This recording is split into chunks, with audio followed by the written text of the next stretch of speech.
how to enable or disable PHP extensions using the CloudLinux Selector in DirectAdmin.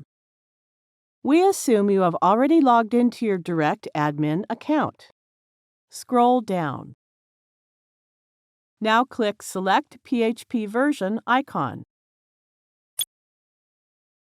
Here are the PHP extensions. The extensions with checked boxes are enabled and those with unchecked boxes are disabled. To enable a particular extension, click to check the box.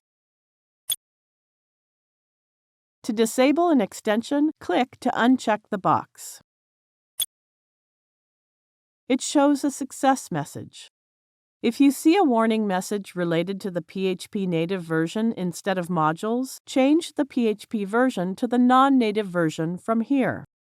Now you know how to enable or disable PHP extensions. Thank you for watching.